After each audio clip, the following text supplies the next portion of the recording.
and welcome.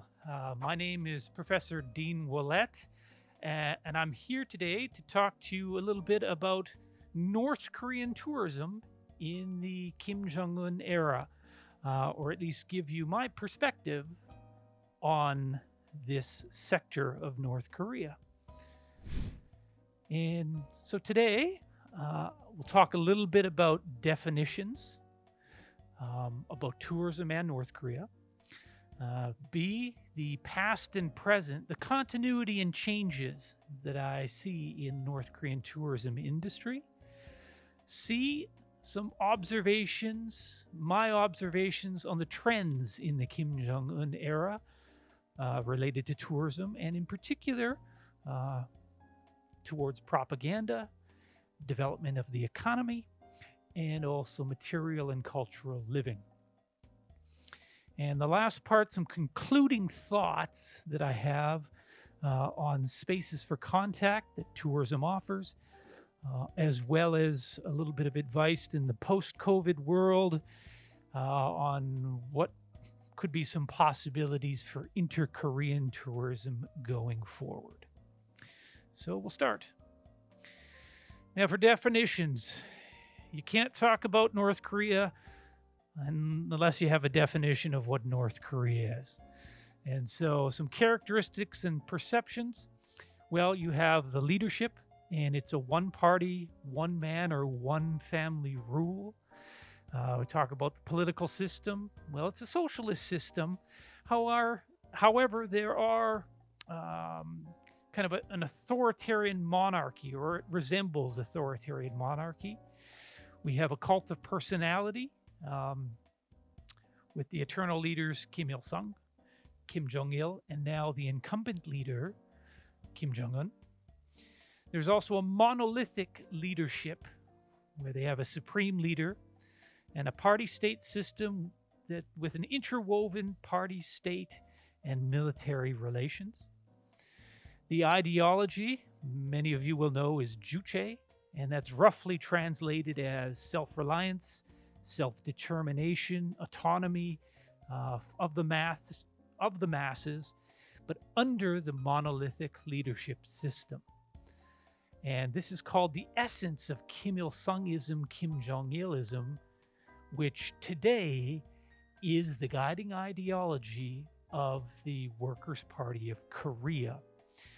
And it's also considered kind of an all-purpose revolutionary ideology that seeks what they call jajusung, which is independence in politics, self-sufficiency in economy, and self-reliance in defense, all at the national level. And their society, three words that kind of capture what the North Korean society is. Well, it's closed, it's atomized, and they're controlled. And the last part, North Korea's international image.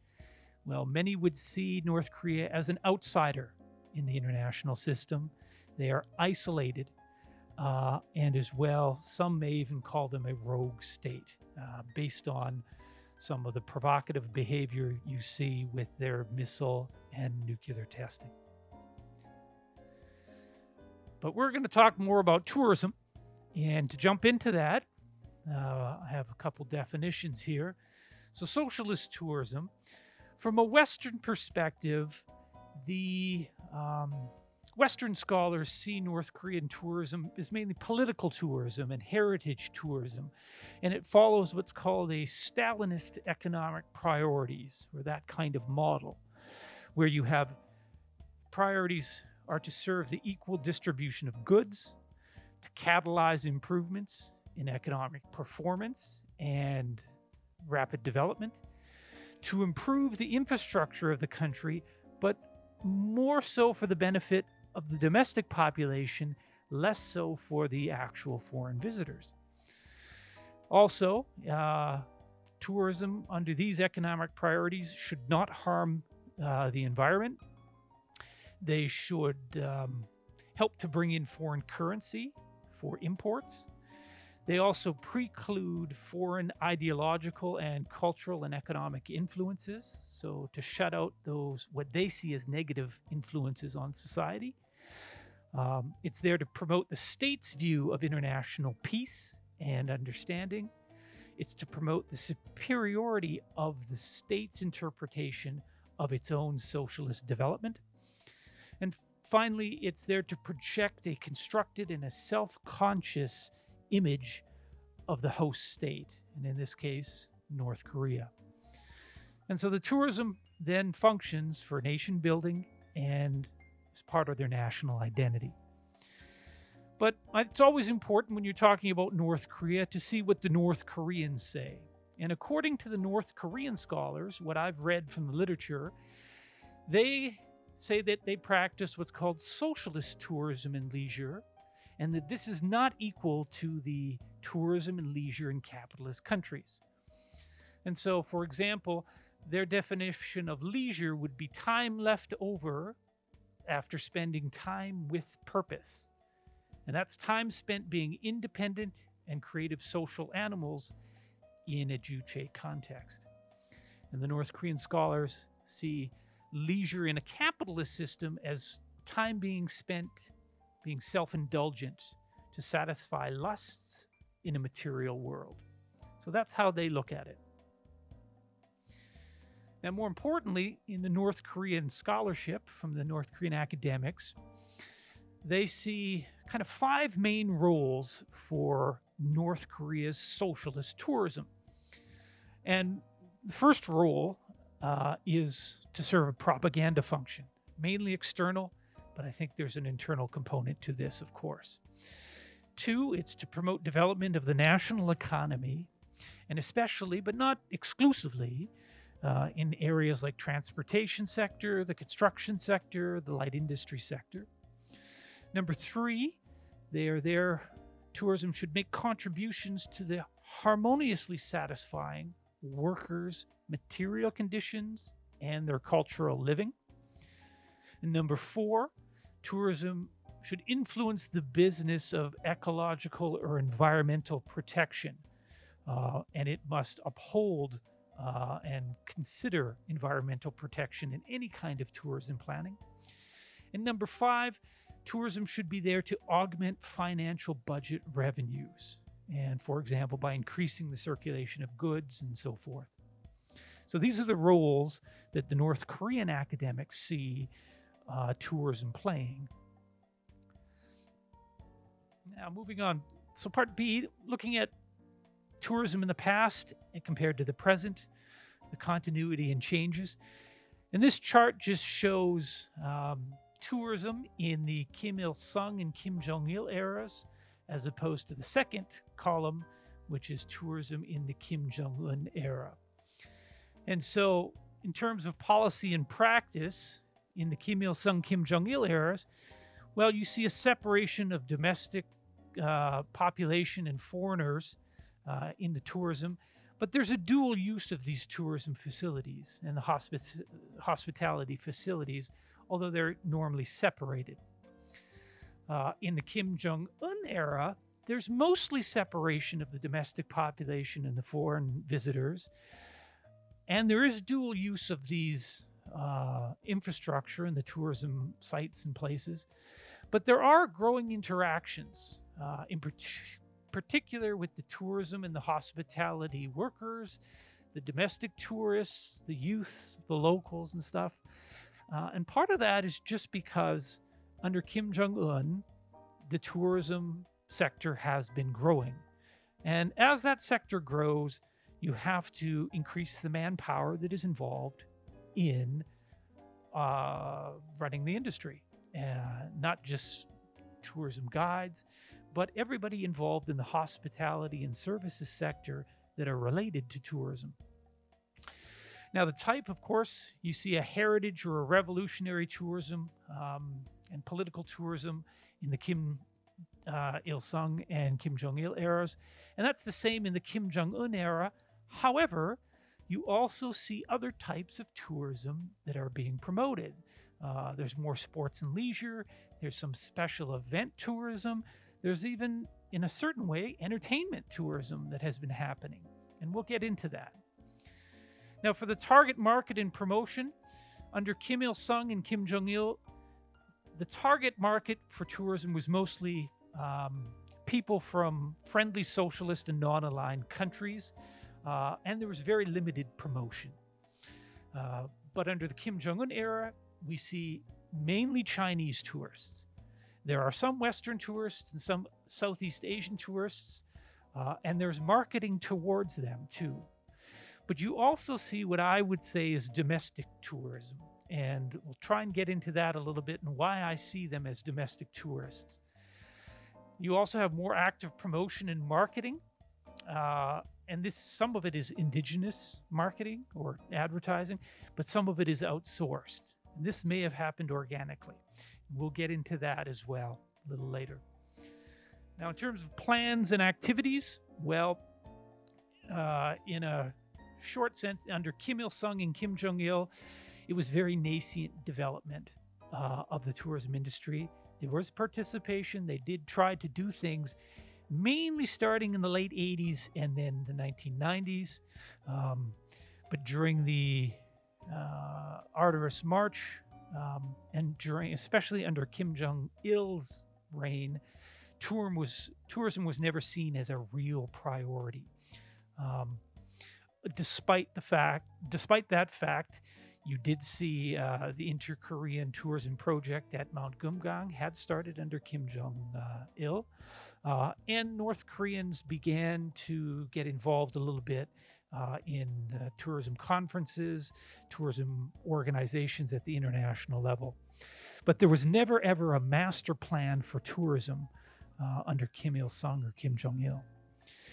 Now, under Kim Jong-un, that's changed. And now tourism has become a leadership priority.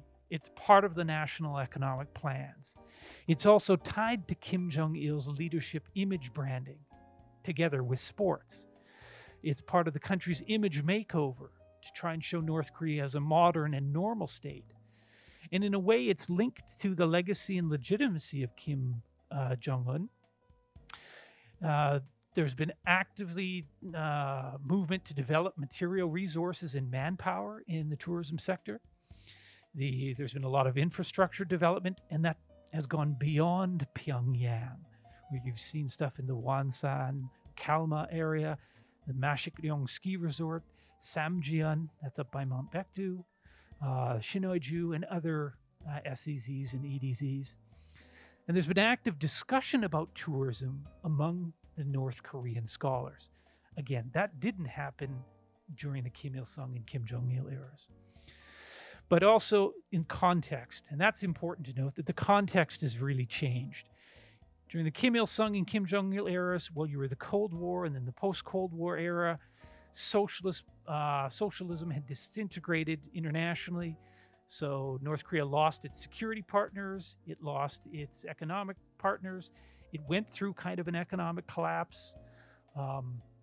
Now, also an important thing for tourism for the North Koreans, during the Kim Il-sung and Kim Jong-il periods, while Chinese tourists did begin to come to the country in the late 1980s,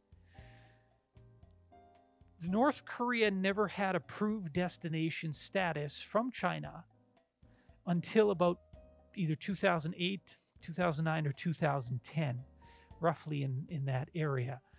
And the approved destination status is very important because once you get approved destination status from China, that means the Chinese international tour companies can arrange package tours to your country.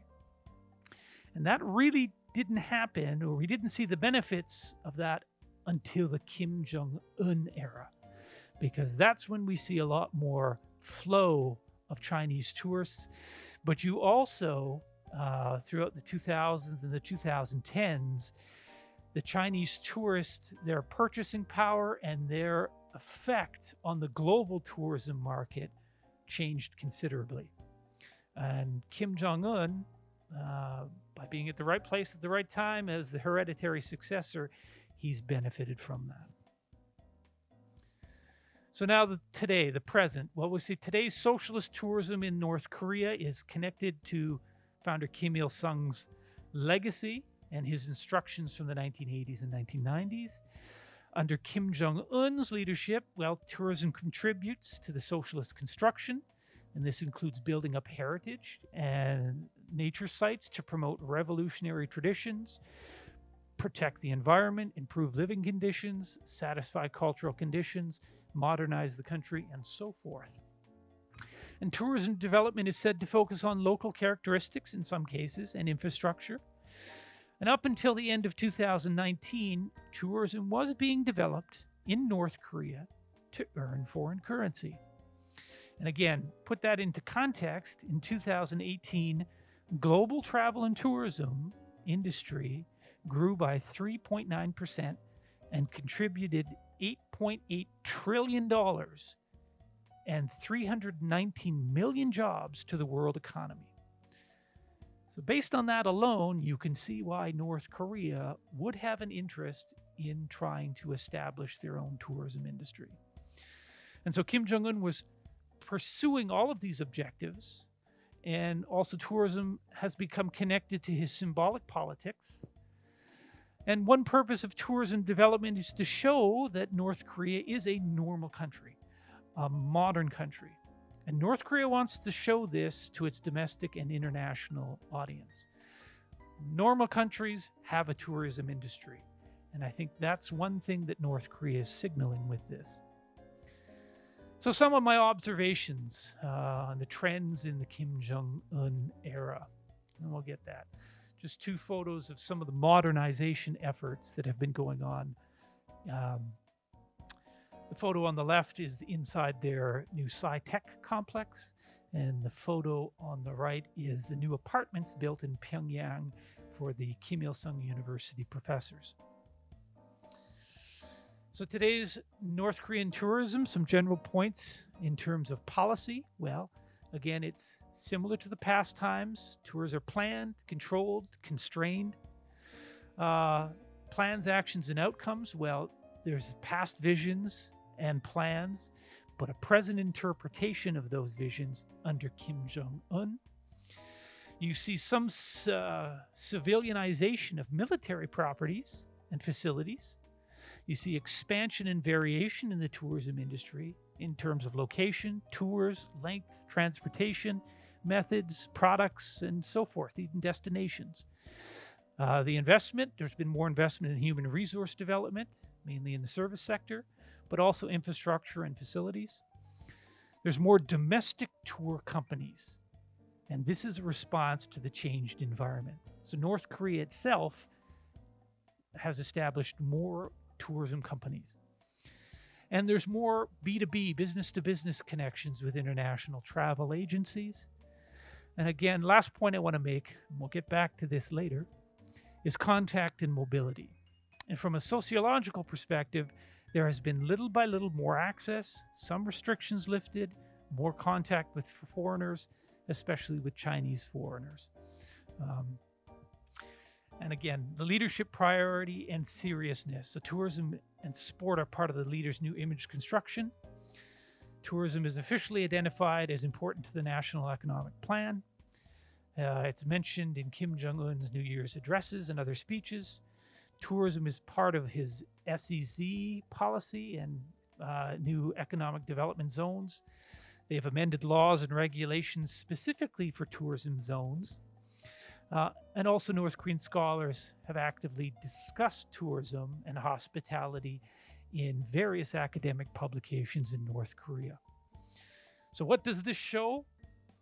Well, in one sense, I think it shows a much more confident North Korea. Because being an isolated country and then coming out and trying to promote tourism, especially with their image, shows that they may have more confidence in their system than we realize. So who travels to North Korea?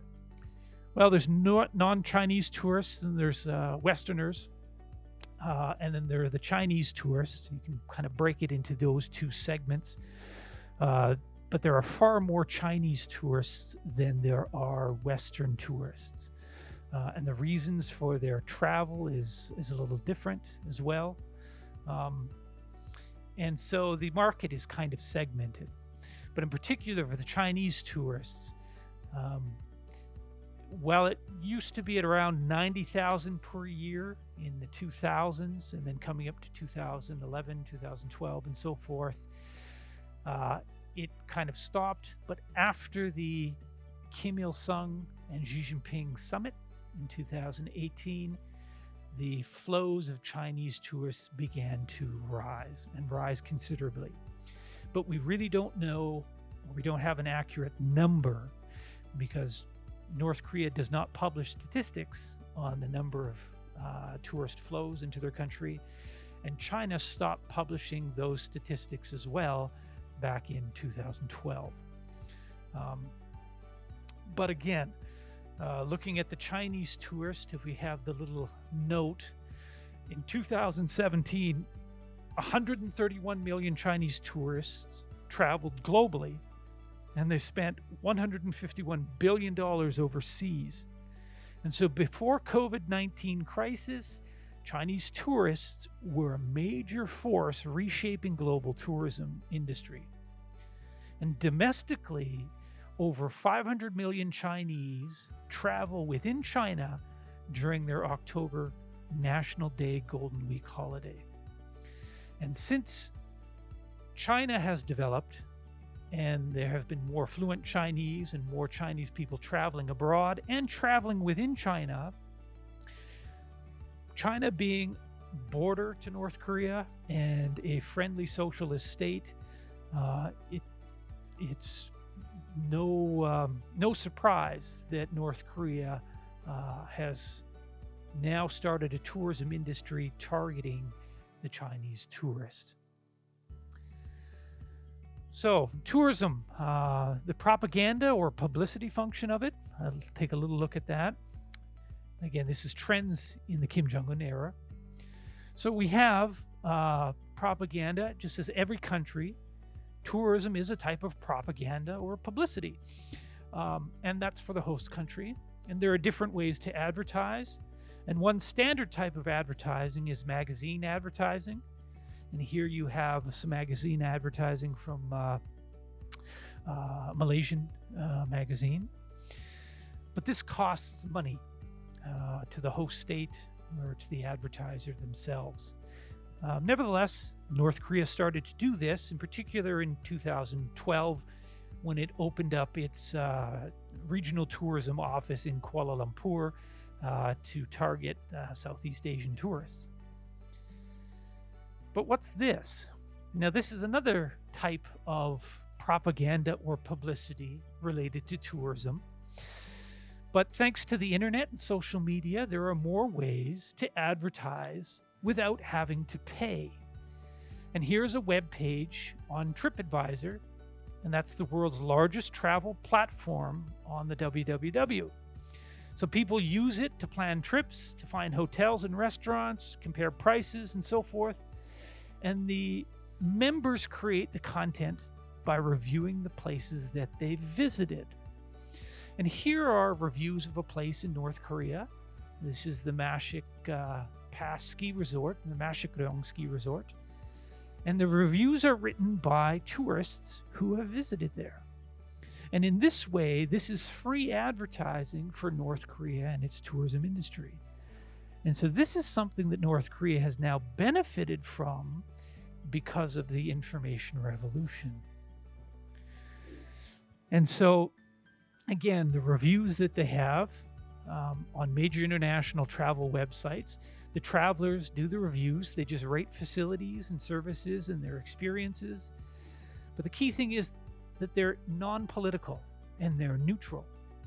And this can be a type of positive publicity for North Korea's tourism industry. And why this is significant is mainly because of the network effect. If you look at TripAdvisor as of June 2020, they had an average of 490 million active visitors per month and 702 million reviews of the world's leading hotels. They have over 160 million travelers' photos on there. There's 1 million attractions listed and reviewed, and they have about 7,000 new contributions appear on TripAdvisor every hour. So even if North Korea just has a few reviews of a few places, once they go up on these types of websites, this is kind of the network effect compounds that type of publicity that they're getting, and it's non-political. And again, by opening a tourism industry, they've kind of outsourced their marketing as well, because now North Korea is working with international travel companies, and international travel companies are profit-oriented, and so they always minimize the negative, they reinforce the uniqueness, and the politics is neutralized in all of their advertising. And for North Korean tourism, this is more effective marketing than North Korea could do itself. This is something they couldn't do. And so, for example, we see more innovative products such as celebrity travel, something that North Korea couldn't do, but their international travel companies are doing to promote travel to North Korea, which North Korea benefits off.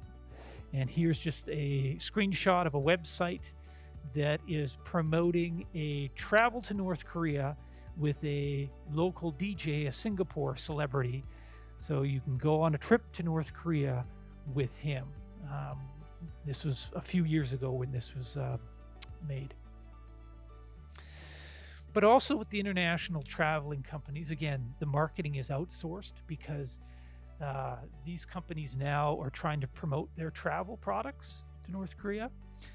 And on the web, when you go to their sites, you see professional, modern, attractive, and authentic advertising.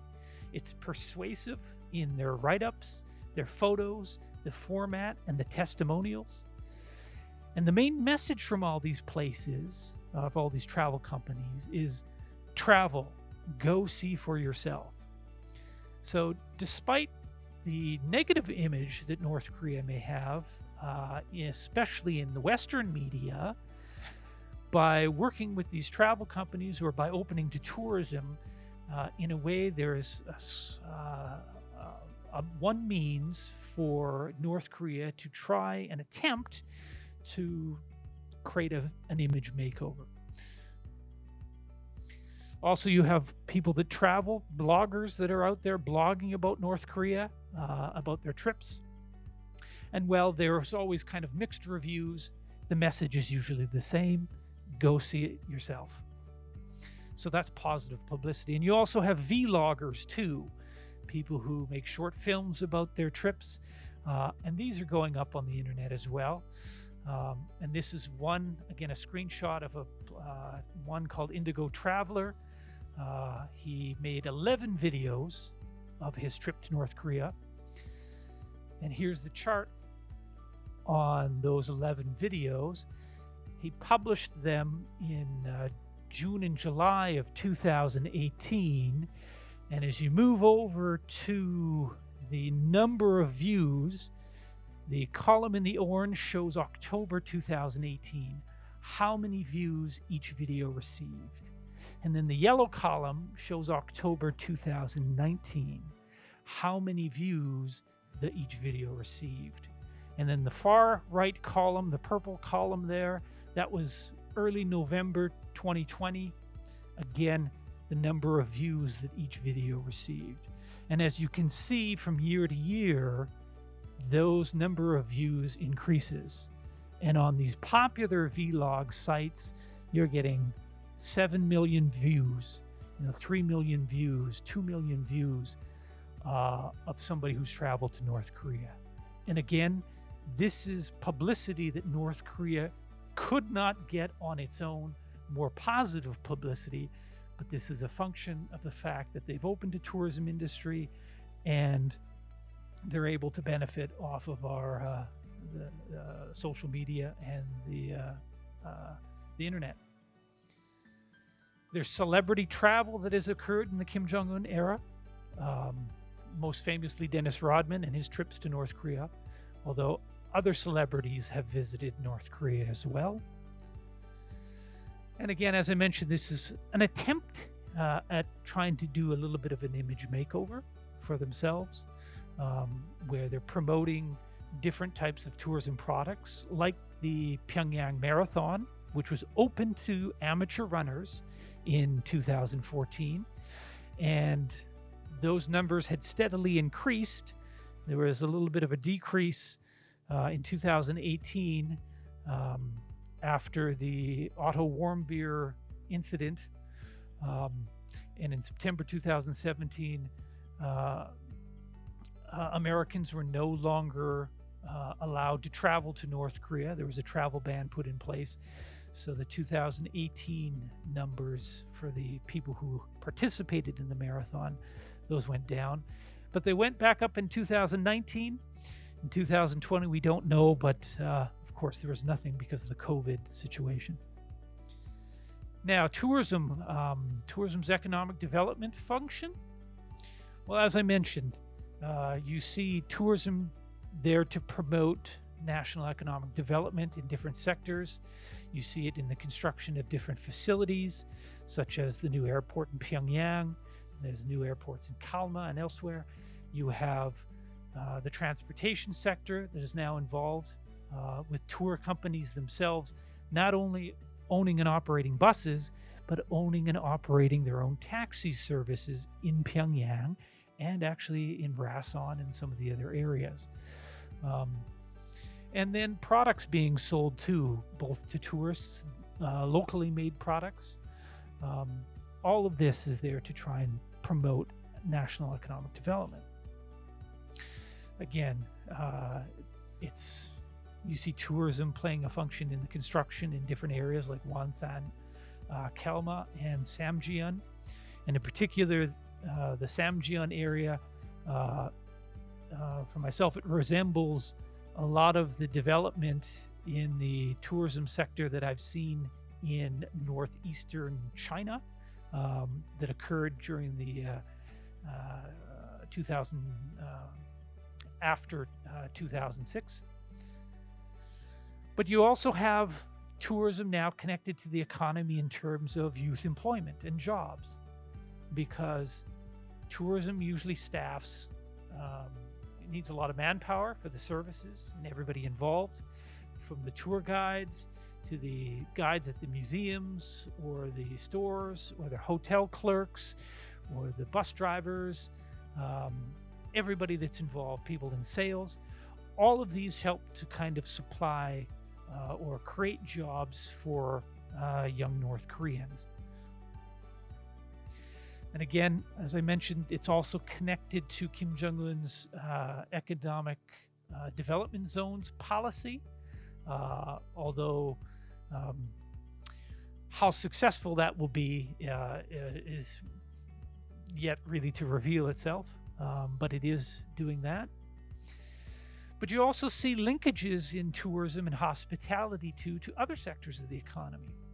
And so here's just an example of where you have an upgraded amusement facility that is used for tourism and hospitality and leisure. And that's now being used as a photo on packaging for sales of a cell phone that is being produced in North Korea. So there's those kinds of connections too. And then this, with the types of event tourism that go on, there's linkages in a certain way, and I don't want to exaggerate this, but in a certain way, horizontal linkages between different agencies. And so here's photos of the Wonsan Air Festival. And of course, to have an air festival, which is not a uniquely North Korean product, many countries do air festivals, but to have one, you have to have the involvement of the military or the Air Force. So you need the Air Force jets, you need the Air Force pilots, they have to be involved. But of course, they're involved as well as in this case, the Wonsan Tourism Authorities. You have the Red Cross charity that is at the event. You have other domestic companies now that are bringing tourists to this event. You have advertising for the different products that are being offered there, such as paragliding or tandem parachuting. So all of these agencies, in a way, now have to work together to pull off a major tourism event. And, in North Korea, where agencies, there's very little horizontal linkage between agencies in a certain respect, this is something new, or this is something that tourism, in this case, created and hopefully will create in the future. Also, local products are being sold to tourists and at the events, in the restaurants, in the different areas that the tourists are traveling to. And the third part, the last one, tourism's role in satisfying material and cultural living conditions. Well, again, tourism promotes tradition. And in North Korea, cultural heritage and national identity, we see that being promoted through the tourism industry. Here is just a photo of the mass games that have come out in 2012, 2013, and then it stopped, but they reintroduced it in 2018 and 19 and 2020. But tourism also shows modernization and helps with the modernization of the country. And so in a way, I have a feeling that this also may have been kind of a compromise to the elite and the middle class.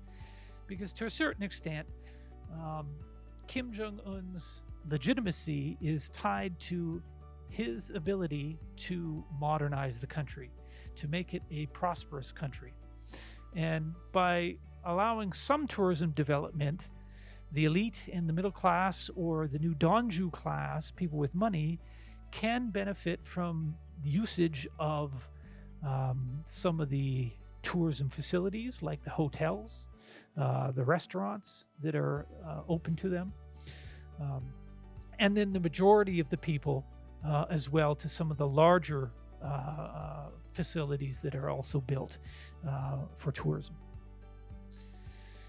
And there's modernization of various facilities as well that, again, benefits the domestic population more so than the foreign visitors. But they are dual use, and they try and satisfy the material conditions and the living conditions of the people. So concluding thoughts on tourism. Well, I think to develop a successful tourism industry, well, you need three things. You need contact, you need mobility, and you need peace. And in particular, contact and mobility are going to be great challenges for North Korea. But obviously, by trying to develop a tourism industry in a certain way in the Kim Jong-un era, North Korea has accepted those challenges.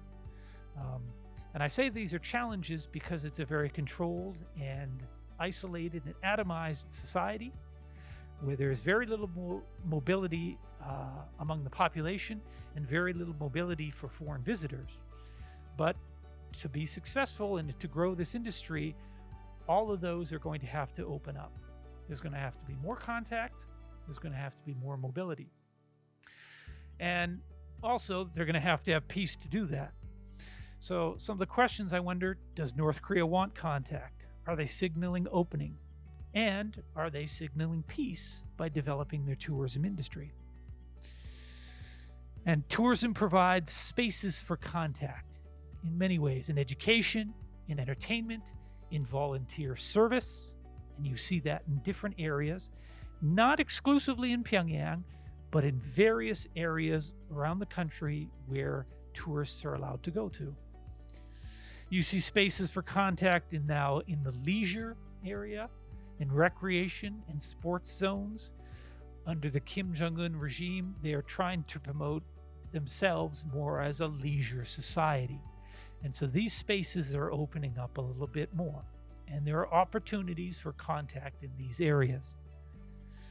And there's also spaces for contact in hospitality, transportation service, accommodation zones. And this goes back to the point I was making.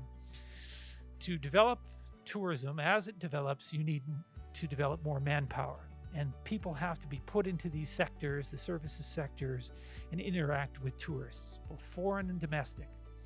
And so, for example, in 1993, North Korea was assessed to have had around 25,000 people in the tourism sector, 25,000 workers in the tourism and hospitality sector. And it was recommended if they really wanted to grow this industry, they would have to build it up to 250,000 people. And so I don't really know, I don't really have accurate numbers, but I'm assuming that with everybody involved in the services sector in North Korea, that that number itself may have been eclipsed. So there are a lot more people involved in tourism and hospitality in the services sector. Services sector is the biggest sector for the North Korean economy. And so there are opportunities for more contact with everybody working in those. Again, the North Korea regime will control it, but nevertheless, they still have to open up those spaces for contact with these people. And contact with who, or opening with to who? Well, for tourism, right now, until now, it's mainly Chinese tourists. And it took time for the Chinese travel companies themselves to start their marketing of North Korean tourism products. And also, when North Korea-China relations improve, so do the flow of tourists. And from a business standpoint, Chinese tourists are still North Korea's target market. And this will likely be the same in the post-COVID era until relations with South Korea, until relations with Japan, two other possibly bigger markets, until relations with those countries improve, the number of tourists or visitors from those countries will always be small. And then again, in terms of friendship or in terms of tourism, here's a couple shots of the new Friendship Bridge over the Yalu River. And I see this as the litmus test for opening North Korea. This is the bridge, the new bridge on the right that goes across, that connects the cities of Dandong and the North Korean city of Shinoiju. That was completed in October 2014, but it is still, as of November 2020, it has not opened yet. But if North Korea were to complete its construction on its side of the bridge and to open that bridge, I think the tourism industry in particular, with the number of flows from China, they could very well increase. But remember, North Korea will manage all its tourism flows and its tourism business in such a way that will not threaten the security of the regime or the North Korean system. Now, what are the prospects for the two Koreas? Well, peace drives tourism. It's not the other way around. But leadership is important to improve relations. And as relations improve, there may be opportunities to restart some type of tourism, inter-Korean tourism projects, which we all hope for. This is just a photo of a television screen in the lobby of a small hotel near Shinoiju, where they were showing the Inter-Korean Summit in April of 2018 between Chairman Kim Jong-un and President Moon Jae-in. And so for peace and engagement, I think there are possibilities for engagement through tourism, perhaps, but I think it needs to focus on people, and people-to-people engagement has been undervalued. I think people-to-people contact help build understanding, and which is really needed for reconciliation between the two Koreas and between North Korea and the international community. And tourism needs to promote contact, mobility, and peace. So in the future, I think we should seek more person-to-person contact to promote mutual understanding between people, which means pushing beyond the tourism of the past Mount Gumgang project. We have to ensure human security guarantees, and that means no repeat of the Mount Gumgang shooting, which took place in July 2008, or the Otto Warmbier incident from 2016-2017. We also need to promote multiple types of activities, such as sport and cultural exchanges, voluntourism, education exchange, and so forth, to create multiple channels and spaces for contact. And in the absence of inter-Korean tourism, it would be great if Korea supported other international groups and tourist services that focus on contact, mobility, and building mutual understanding and innovation. And finally, I think we all have to be aware that in a COVID-19 world, tourism is changing. And in the future, tourism might be smaller in scale. And it should emphasize environmental factors and sustainability on different levels. In the post-COVID-19 world, I think it would be good to renew sports and cultural exchanges, because the people-to-people contact will be important for building reconciliation between the two Koreas. And that's all I have for today. Thank you very much for listening. I hope you enjoyed this, and thank you.